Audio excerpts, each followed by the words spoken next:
Hoofstuk 33. Werk onder moeilike omstandighede. Ofskoon Paulus die duidelike leer van die skrifte met betrekking tot die regmatige onderhoud van die werk van God noukeurig aan sy bekeerlinge voorgehou het, en ofskoon hy vir homself as evangeliebedienaar aanspraak gemaak het op die reg om die handearbeid na te laat, 1 Korintiërs 9 vers 6, dit wil sê om sy lewensonderhoud nie met wêreldlike werk te vind nie, het hy hom nogtans verskeie kere gedurende sy bediening in die groot beskawingssentra deur middel van sy eie handearbeid onderhou. Die Jode het handearbeid nie as vreemd of vernederend beskou nie. Die Hebreërs is deur Moses onderrig om hulle kinders aan vlytige gewoontes gewoon te maak, en dit is as 'n sonde beskou om toe te laat dat die jeug groot word sonder om handearbeid te ken. Selfs al moes die kind vir 'n heilige amp opgevoed word, is 'n kennis van die praktiese lewe as noodsaaklik beskou. Elke jongeling, ongeag of sy ouers ryk of arm was, is 'n ambag geleer. Ouers wat nagelaat het om opleiding van hierdie aard aan hulle kinders te gee, is beskou asof hulle van die onderrig van die Here afdwaal. Ooreenkomstig hierdie gewoonte het Paulus reeds vroeg die ambag van tentmaker geleer. Voordat hy 'n disipel van Christus geword het, het Paulus 'n hoë pos beklee en was hy nie van handearbeid afhanklik vir sy bestaan nie. Maar later, nadat hy al sy middele aan die bevordering van die saak van Christus bestee het hy soms op sy ambag teruggeval om 'n bestaan te maak. Dit het veral in plekke gegeld waar sy redes misverstaan kon word. Ons lees vir die eerste keer dat Paulus met sy hande gewerk het, terwyl hy die evangelie in Thessalonika verkondig het. Aan die gelowiges aldaar het hy geskryf en hulle daaraan herinner dat hy met gesag kon opgetree het, maar hy het bygevoeg: "Julle onthou tog, broeders, ons arbeid en inspanning, want terwyl ons nag en dag gewerk het om niemand van julle te beswaar nie, het ons die evangelie van God aan julle verkondig." 1 Tessalonisense 2 vers 6 en 9.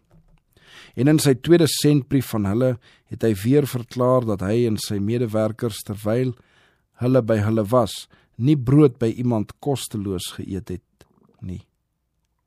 Hy het geskryf dat hulle nag en dag gewerk het, om nie iemand van julle tot las te wees nie.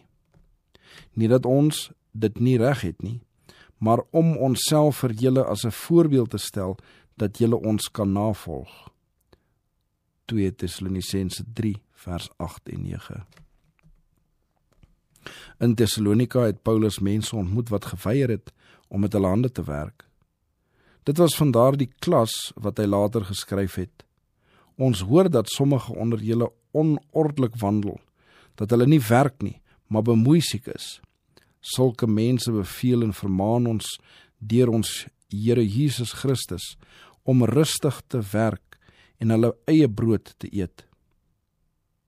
Terwyl hy in Thessalonika gewerk het, het Paulus hom daarop toegelê om vir sulke mense die regte voorbeeld te stel. Want ook toe ons by julle was, het ons julle dit altyd beveel: as iemand nie wil werk nie, moet hy ook nie eet nie. Verse 11, 12 en 10. In elke eeu was die Satan nog daarop uit om die pogings van die dienaars van God te belemmer deur 'n dweepsieke gees in die gemeente te bring.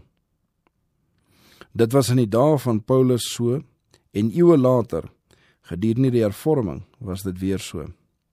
Wycliffe, Luther en talle ander wat die wêreld met hulle invloed en geloof geseën het kennis gemaak met die liste waardeur die vyand streef om oorywerige, onewewigtige en onheilige persone tot dweepsig te lei.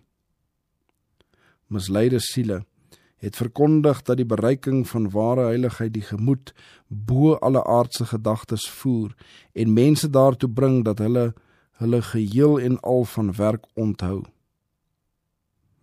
Ander wat 'n uiterste beskouing van sekere skrifgedeeltes gehuldig het verkondig dat dit sonde is om te werk, dat Christene hulle glad nie moet bemoei met hulle eie en hulle gesinne se tydelike welsyn nie, maar dat hulle lewens geheel en al aan geestelike dinge moet wy.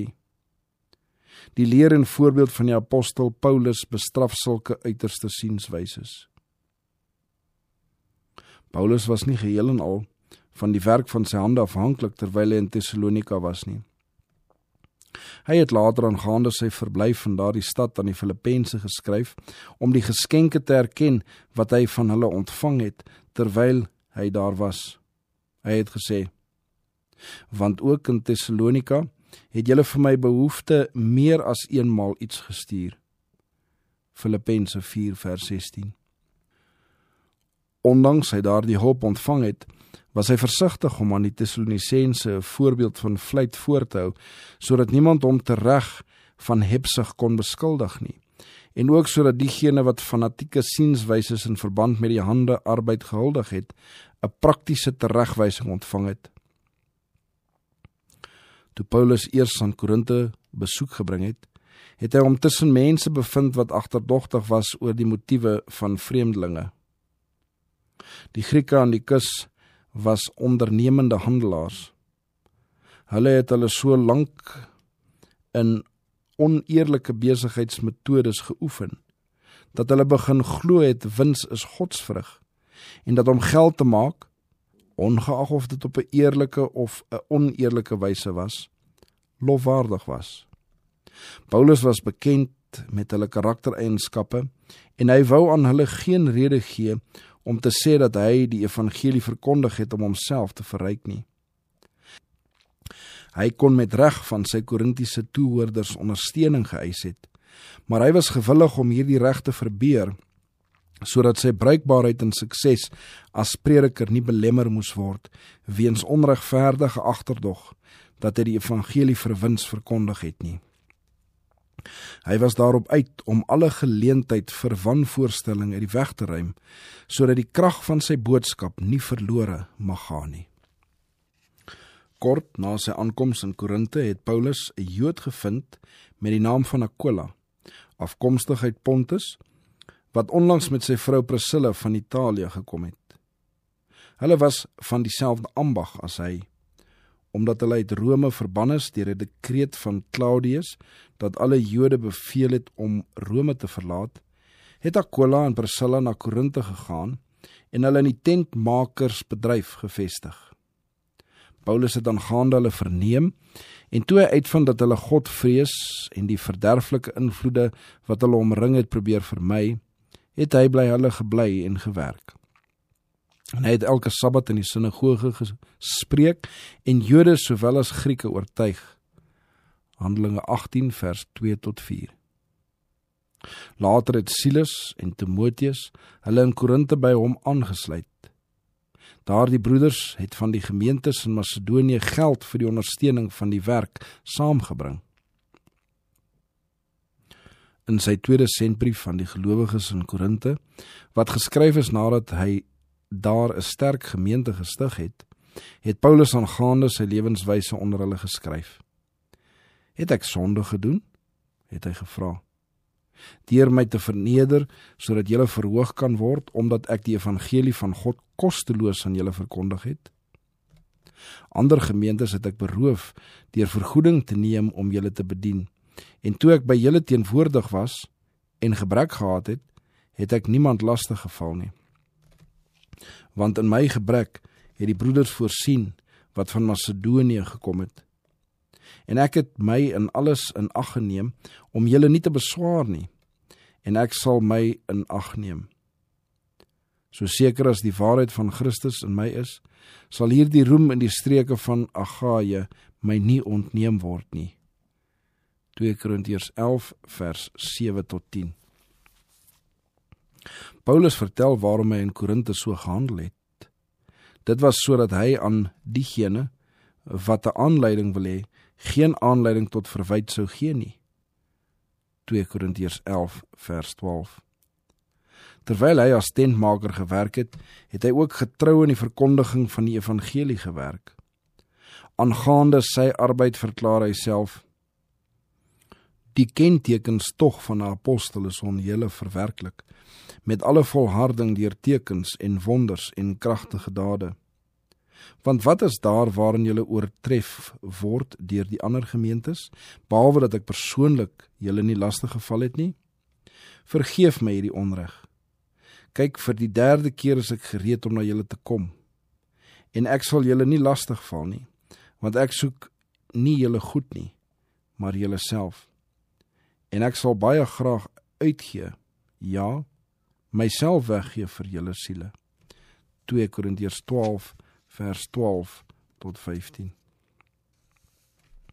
Gedurende die lang tydperk van sy bediening in Efese, waar hy 3 jaar lank in die hele omgewing aktiewe evangelisasiewerk voortgesit het, het Paulus weer sy ambag bedryf. Soos in Korinte is die apostel ook in Efese bemoedig deur die teenwoordigheid van Aquila en Priscilla, wat hom aan die einde van sy tweede sendingreis na Asië vergesel het. Daar was sommige wat beswaar gemaak het omdat Paulus met sy hande gewerk het. Hulle het gesê dit pas nie by 'n werk van die evangeliedienaar nie. Waarom sou Paulus, 'n dienaar van die hoogste rang, hom naas die verkondiging van die woord met handearbeid besig hou? Was die arbeider dan nie sy loon werd nie? Waarom moes hy aan tente maak tyd bestee wat, soos dit voorgekom het, beter gebruik kon word? Maar Paulus het die tyd wat hy so bestee het nie as verlore beskou nie. Terwyl hy met Aquila saamgewerk het, het hy in die voeling gebly met die groot leermeester en geen geleentheid laat verbygaan om vir sy heiland te getuig en hulpbehoewendes te help nie. Sy gemoed het gedurig na geestelike kennis gesoek. Hy het sy medewerkers oor geestelike dinge onderrig en hy het ook 'n voorbeeld in vlyt en deeglikheid gestel. Hy was 'n vinnige, bekwame werker en 'n getroue sakeman, vurig van gees, in diens van die Here. Romeine 12 vers 11. Terwyl hy in sy ambag gewerk het, het die apostel toegang gehad tot 'n klas mense wat hy anders nie sou kon bereik het nie. Hy het aan sy medewerkers getoon dat bekwaamheid in die alledaagse kunste 'n gawe van God is, wat sowel die gawe as wysheid om dit reg te gebruik gegee het. Hy het hulle geleer dat mense God selfs in alledaagse arbeid moet vereer. Die eelt aan sy hande het geen afbreek gedoen aan die krag van sy besielende oproepe as Christelike prediker nie. Soms het Paulus dag en nag gewerk, nie net om sy eie lewens bou nie, maar ook om die mederarbeiders te help. Hy het sy inkomste met Lukas gedeel en ook vir Timoteus gehelp.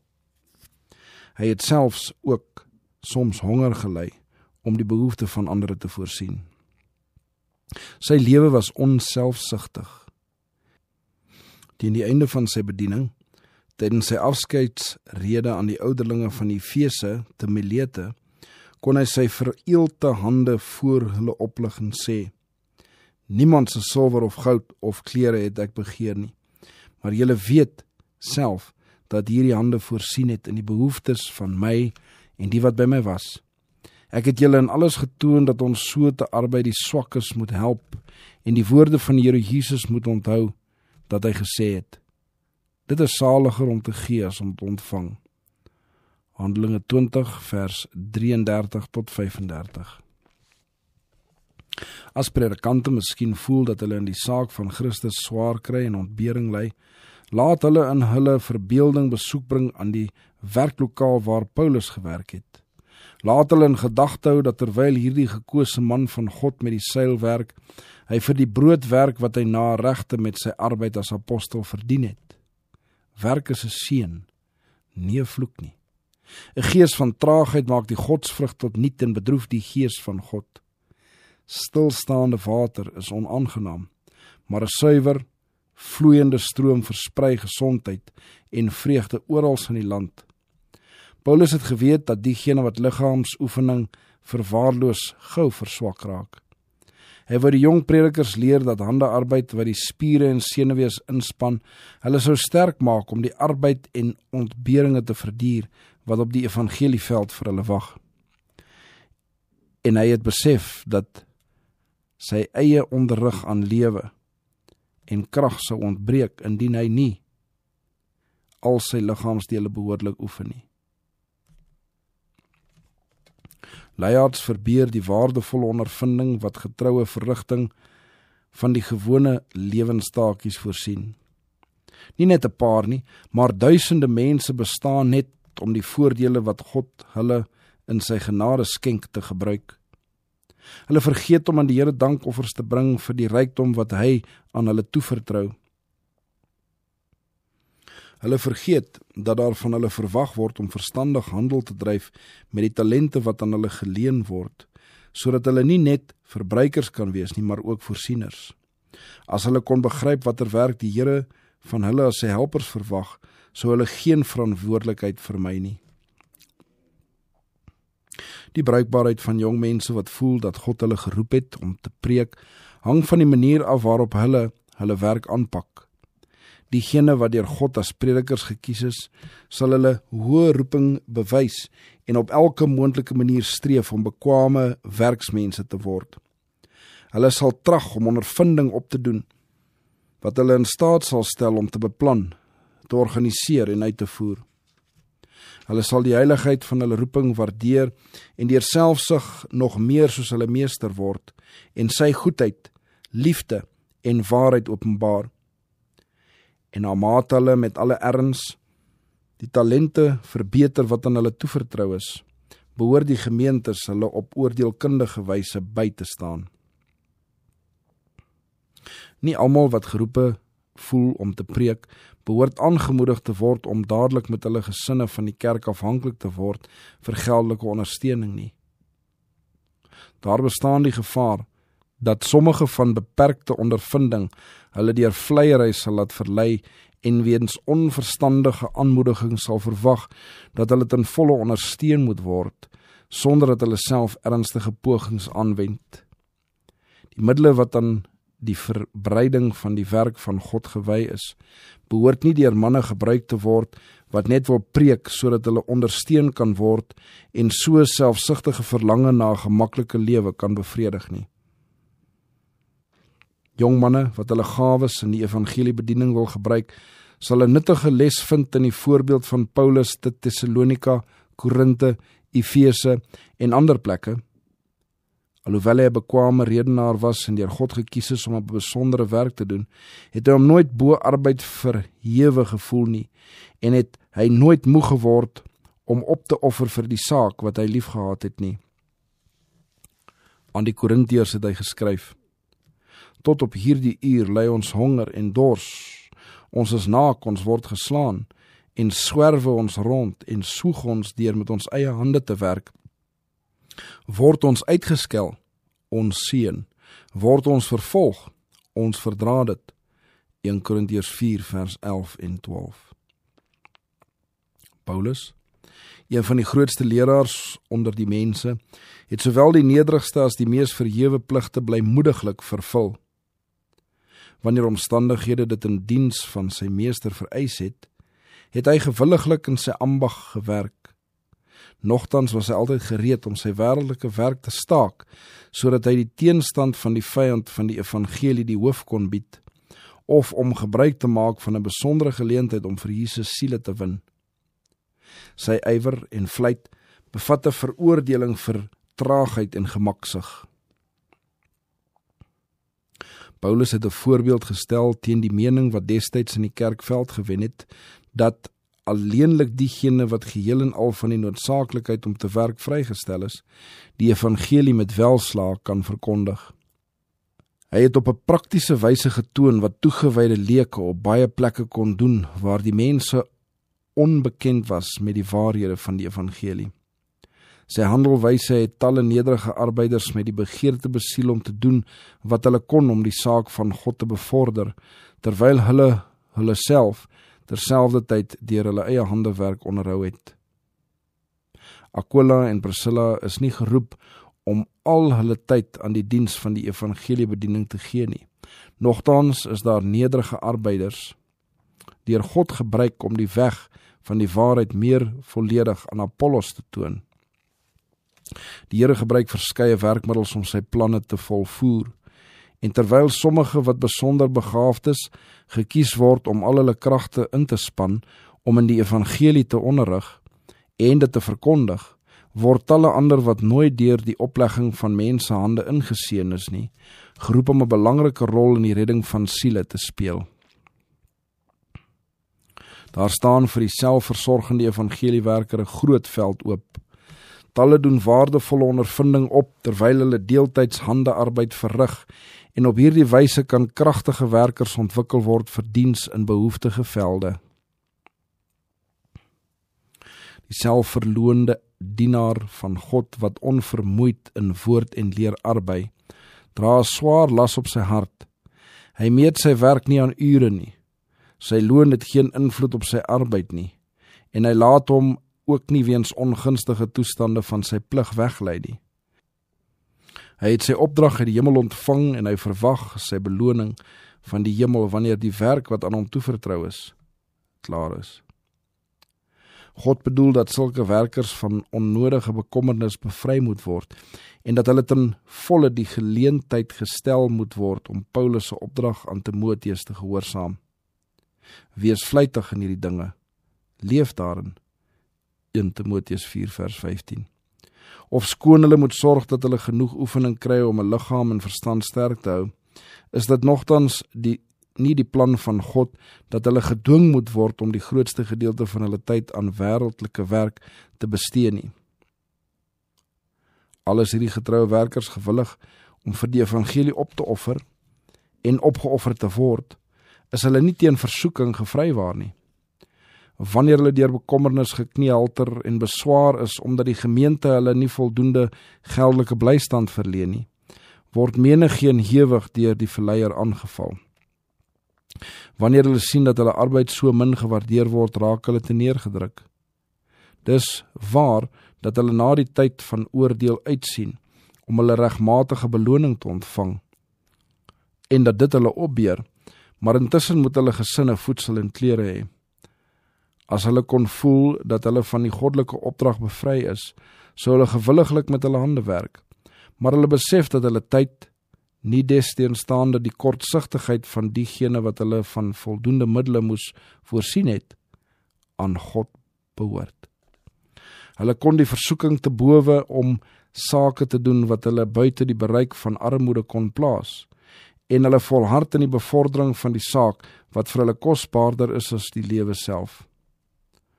Om dit reg te kry kan hulle egter gedwing word om die voorbeeld van die apostel te volg en tydelik handearbeid te verrig, terwyl hulle nog hulle evangeliewerk voortsit. Hulle doen dit nie om hulle eie belange te bevorder nie, maar om die belange van Gods saak op aarde. Daar is tye wanneer dit vir die dienaar van God onmoontlik skyn om die nodige werk te verrig, omdat daar gebrek is aan die middele om 'n sterk, standvastige werk voort te sit.